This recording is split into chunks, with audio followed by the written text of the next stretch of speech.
Coming to you from the beautiful Blue Ridge Parkway outside of Charlottesville, Virginia, I'm Jason Epperson. This is RV Miles, and it's time to answer some of your comments.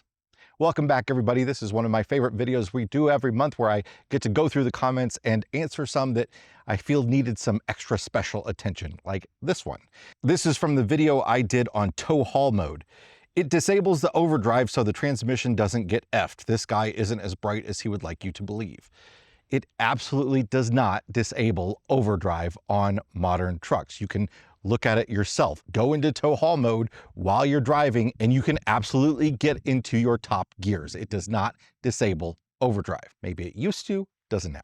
The Zevo is fantastic. Okay, so this is from the video I did on a bunch of different RV gear that you might be interested in. And I showed the Zevo bug trap, which we recently got turned on to. We got them at Costco, I believe. I think 40 bucks for a pack of 2 or 35 bucks for a pack of 2 that also comes with some of the inserts. And basically, this is a sticky trap with a light on it and something else inside of it that attracts bugs. It's not a bug zapper, but it kind of looks like a little mini bug zapper. We have an outlet right by the door into our RV. So you open up the door, there's a little coffee bar, and we have an outlet right there, and we've got one plugged in. So I want to show you right here. This is just the bugs from the last week and a half. It works so well. These are great. Somebody else commented that they wish they would make a DC version. Absolutely, totally agree. They have to be plugged into outlets. You have to have your inverter on if you're boondocking, but it would be cool if there was a DC powered version. From the same video, I got a few comments like this. Can't believe you did this video and didn't include links to the products. A guide with no links? Look, I'm not really one that's out for a bunch of affiliate commissions, and I know links are helpful. But also the sponsor of that video was eTrailer. And eTrailer is a great place where you can go get lots of products. And some of them are available on eTrailer, some of them are not. Some of them have competitors available on eTrailer. Didn't want to monkey with all that sort of stuff. And frankly, usually when people put links to all the products that they talk about in a video, they're just putting a bunch of Amazon links and having you click on Amazon links. I'm not a big fan of Amazon. I'm trying to shop less on Amazon, and I would like people to shop more with the original company that sells the product. So just type their name in Google and go buy the product. I'm sorry I wasn't more helpful with links, but there you go. No one cares anything about tariffs. RVs are too expensive and build quality is junk. So this was on the news roundup I did where it's talking about the situation in the RV industry where they're overbuilding in relationship to the number of RVs being sold. So in the first few months of the year, more RVs, many more RVs were being made than were being sold. And that's kind of common for early year because you're building up for the selling season, which is spring. However, it was more than normal this year. And I was talking about tariffs and that they might be a reason why. I got lots of comments about people saying nobody cares about tariffs. It's because interest rates, it's because this and that. My point wasn't that sales are down because of tariffs or interest rates. My point was that perhaps the RV industry made extra product early on due to the threat of tariffs. We've seen lots of that in lots of industries, lots of manufacturers hoarding parts and things like that, worried that things are going to cost more, so they build up an inventory. That said, you're kidding yourself if you don't think tariffs raise the cost of things. Absolutely, interest rates are a big deal. However, unfortunately, it's very common that RV buyers don't pay a whole lot of attention to their interest rate. And they should, but it's pretty common that they don't. More in a moment, but first, this episode is sponsored by the folks over at RV Life Pro. The RV lifestyle is about community, and the RV community is at the heart of RV Life. RV Life recently celebrated the 1 millionth trip planned with RV Life Trip Wizard, their excellent trip planning tool for RVers, featuring all the trusted reviews, pictures, and tips from their RV Life campground site. RV Life also features several blog sites and over 20 additional RVing forums to serve the RV community. All this experience and community feedback come together to help create a fantastic RV trip planner and mobile navigation tool collectively called RV Life Pro. RV Life has marked a milestone of over 3 billion miles traveled using RV Life Pro, counting both the planned RV trips and ad hoc navigation within the included RV Safe mobile app. Take 25% off RV Life Pro at the link in the description for this episode. All right, so this is from the video I did on the incredible increasing cost of camping. Please comment on the fact that higher campground prices are fueling the high join rate of Harvest Hosts and Boondockers Welcome, similar programs like that.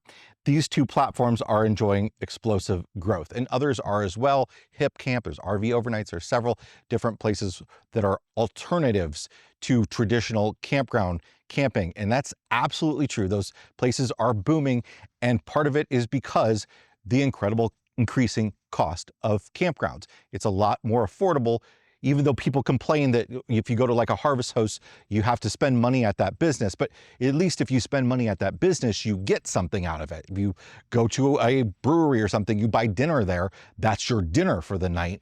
And it's not really just a cost savings measure. We like Harvest Host because it's a fun thing to do.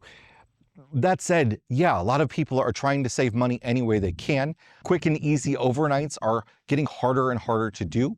And I gotta say, the campground industry is fighting and fighting and fighting this. I'll talk about this more in a little bit, but I saw a post in a Facebook group for campground owners about allowing people that aren't staying at your campground to dump at a dump station or campsite or whatever you might wanna do. And a lot of the comments were, yeah, we charge 15 bucks, we charge 20 bucks, which I think is absurd for dumping, but regardless, there are a lot of campgrounds that do that to make a little extra money. Some of the comments were things like, why would I want to support Harvest Hosts like that by allowing people to dump at my campground?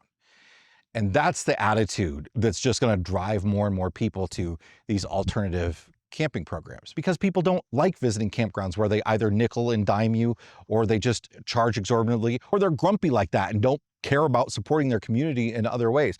I love when a local campground to my home, has a dump station, because when I'm out traveling, the last thing I want to do before I store my RV is to go dump it and flush the tanks somewhere. But it's that sort of one-minded mentality where you're thinking about things like Harvest Hosts and Boondockers Welcome as your competition. And that's when we get stuff like years ago when the Campground Owners Association put out a draft legislation for their members to try to get their local municipalities to ban overnighting at places like Walmart. That kind of stuff is unfortunate, and that was one of the key things I was trying to talk about in this video. Is campgrounds have to see us, and a lot of them do, believe me, as their customer and not as their adversary.